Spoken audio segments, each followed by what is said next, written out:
Way divisional હેઠળ આવતું અને ગુજરાતનું એકમાત્ર ફોરવેની સુવિધા ધરાવતું જેતલસર જંકશન હાલ વિવાદમાં આવ્યું। લોકો પાયલટ અને ગાર્ડ સહિત અંદાજે 70 જેટલા કર્મચારીઓની રાતોરાત બદલી કરવામાં આવતા રેલવે પ્રશાસન સામે ભારે અસંતોષ ફાટી નીકળ્યો છે। રાજકોટ જિલ્લાના જેતલસર ગામે આવેલું રેલવે સ્ટેશન વેસ્ટર્ન રેલવેનું અત્યંત મહત્વપૂર્ણ જંકશન છે। સમગ્ર ભારતમાં ઉપલબ્ધ માત્ર 8 ફોરવે જંકશનમાં જેતલસરનો સમાવેશ થાય છે, જે ચારે દિશામાં રેલવે લાઇનો ધરાવતું ગુજરાતનું એકમાત્ર જંકશન છે। મીટર ગેજના જમાનામાં આ જંકશન ખાતે 2000થી વધુ સ્ટાફ, 18 રેલવે લાઇન અને 970 જેટલા ક્વાર્ટર્સની સુવિધા હતી।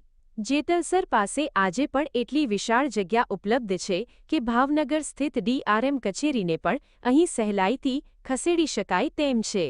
જો કે હાલમાં રેલવે વિભાગ દ્વારા લોકો પાયલટ અને ગાર્ડ સહિત 70 જેટલા કર્મચારીઓની રાજકોટ ખાતે બદલી કરી દેવામાં આવી છે। આ નિર્ણયને કારણે 70 પરિવારો ગામ છોડી દેશે, જેની સીધી અસર સ્થાનિક વેપાર ધંધા અને રોજગારી પર પડવાની ભીતિ સેવાઈ રહી છે। પહેલા જે માણસો ફેમિલીને ભરણ પોષણ કરવા માટે એટલો વેપાર બિઝનેસ હતો, આજે એ લઈને 200-500 રૂપિયા સાંજ પડે ઘરે લઈ જાય છે। એની અંદર કઈ રીતે ઘર છે? તંત્રના આ નિર્ણયથી રેલવે પર વધારાનું આર્થિક ભારણ પણ આવશે।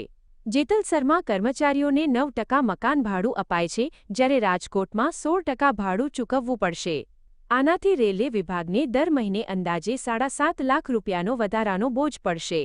આશ્ચર્યની વાત એ છે કે એક તરફ જેતલસરમાં ₹7.26 કરોડના ખર્ચે રેલવે ક્વાર્ટર્સનું રિનોવેશન ચાલી રહ્યું છે, ત્યારે બીજી તરફ કર્મચારીઓની બદલી કેમ કરવામાં આવી રહી છે?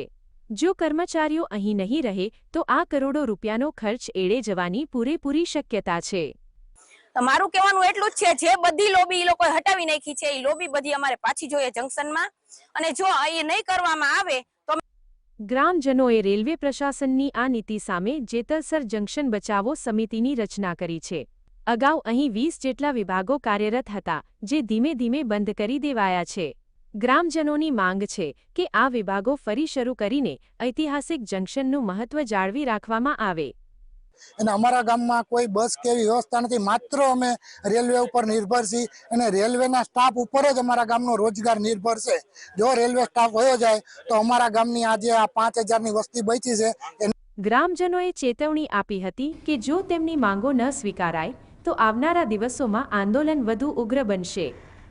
આશિષ મહેતા, GSTV, જેતપુર।